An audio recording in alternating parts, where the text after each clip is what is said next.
Alô? Não. Não. Aqui não é da pizzaria. Ah. Oi. Eu sou Bira. Ao longo de vários anos que trabalhei como detetive particular, pude atestar que em alguns momentos a vida real se mistura com a ficção. E chega a um ponto em que você acha que está investigando algo digno de um filme. O caso que eu vou te contar hoje serviu de inspiração para o filme A Órfã. A obra retrata a história de uma família que estava muito abalada porque a terceira filha do casal acabou nascendo morta. Ao mesmo tempo, a mãe está tendo problemas com o álcool. E para tentar salvar a família, após ouvir conselhos psicológicos, o casal decide adotar uma criança. O problema é que a menina não era uma criança de 9 anos de idade, e sim uma mulher adulta que aparentava ser jovem. E para piorar a situação, a garota começa a se comportar de uma maneira violenta, o que coloca toda a família e as pessoas próximas em perigo. Já o nosso caso de hoje começa na República Tcheca, em 1975. Nasceram as irmãs Klara e Katerina Moerova. Desde pequenas, elas eram consideradas um pouco estranhas pelos seus amigos e até por alguns dos membros da família. Mesmo assim, elas seguiram uma vida dentro do que podemos chamar de normal. Klara se casou e acabou tendo 2 filhos. Porém, o seu casamento não ia bem. A sua instabilidade emocional fazia com que o seu marido tivesse muita dificuldade de ficar com ela. Por causa disso, eles acabaram se separando. E Klara ficou com a guarda dos 2 filhos. Ondrej, que tinha 8 anos, e Jakub, de 10. Se sentindo muito sozinha e, de certa forma, afogada na criação dos 2 filhos, Klara decidiu pedir que sua irmã fosse morar com ela. Katerina aceitou, mas junto com ela veio Barbora Skrilova, uma amiga que morava com Katerina. Como a ida de Skrilova fazia parte da condição da irmã, Klara acabou concordando. E é aí que os problemas iriam começar para os 2 meninos que até então eram bem tratados por sua mãe. A nova moradora, Barbora, era uma pessoa que tinha um passado bastante conturbado. Ela já havia sido internada em um centro psiquiátrico durante alguns anos. De alguma forma, que até hoje não ficou clara, Barbora convenceu as 2 irmãs de que seria interessante e, de certa forma, produtivo poder torturar os 2 meninos. Eu não vou entrar muito em detalhes a respeito das torturas, mas saiba que envolveram espancamentos, choques elétricos e até perfurações na pele.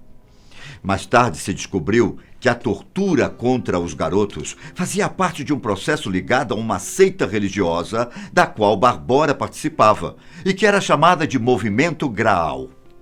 A mulher acreditava ser uma espécie de deusa e que, por isso, os meninos deveriam servi-la, realizando todas as suas vontades.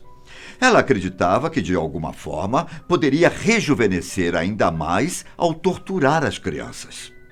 Entretanto, o que fazia Barbora parecer uma pessoa jovem era um distúrbio glandular, e não a seita, a qual inclusive foi seu pai quem criou, conseguindo arranjar seguidores.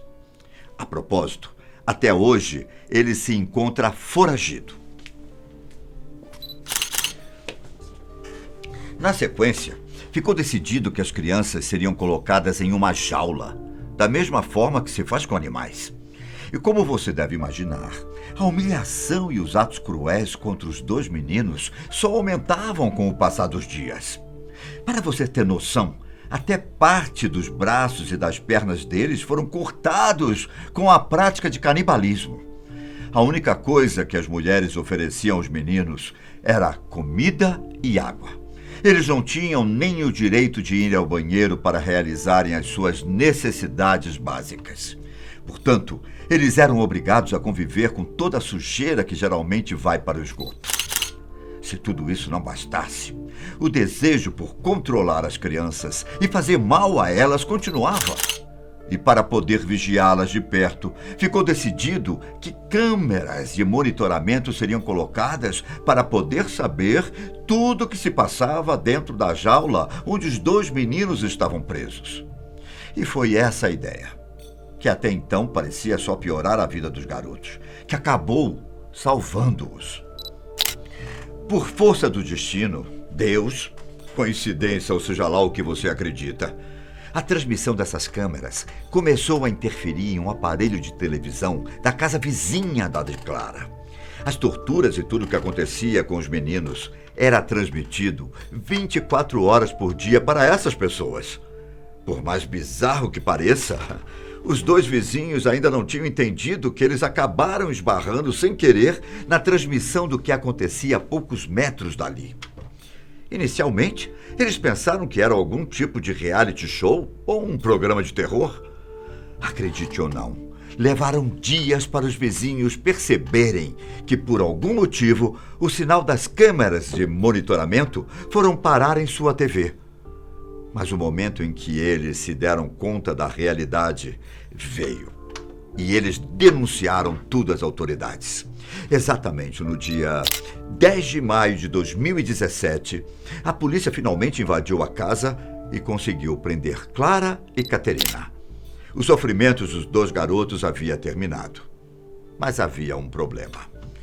Durante toda a confusão da invasão e com o choque de se encontrar 2 crianças naquele estado, os policiais não acabaram conseguindo capturar a figura principal, que estava por trás de tudo o que ocorreu.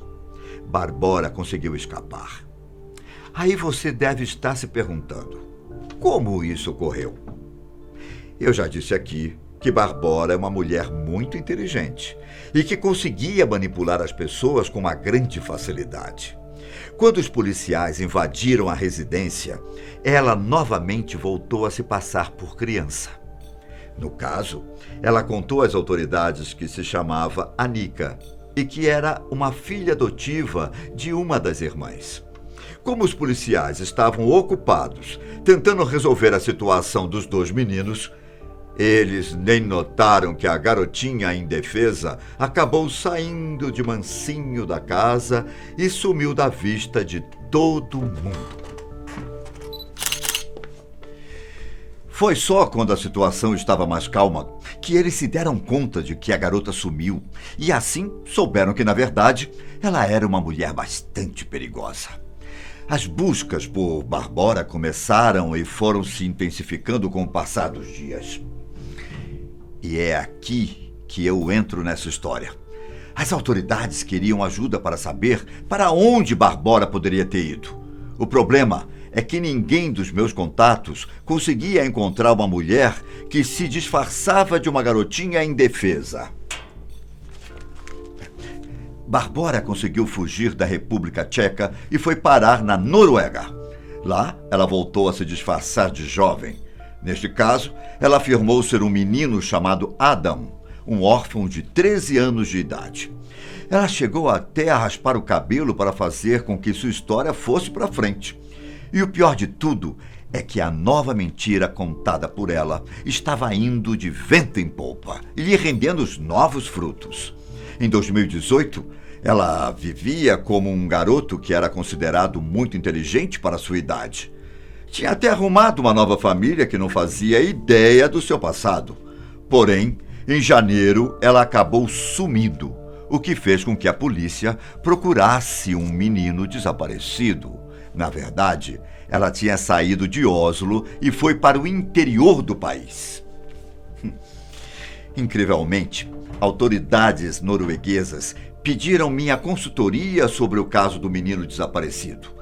Analisando a situação, eu tive aquele feeling de detetive de que o garoto que sumiu na Noruega poderia ser Barbora. E foi aí que eu comecei a divulgar, entre pessoas de confiança, essa possibilidade. O rumor foi se espalhando e chegou em algumas pessoas-chave. Por fim, a polícia finalmente encontrou Adam e confirmaram aquilo que eu suspeitava. Os policiais entraram em contato com as autoridades tchecas e finalmente conseguiram prender Barbora. A sua nova família ficou abismada ao saber da verdade.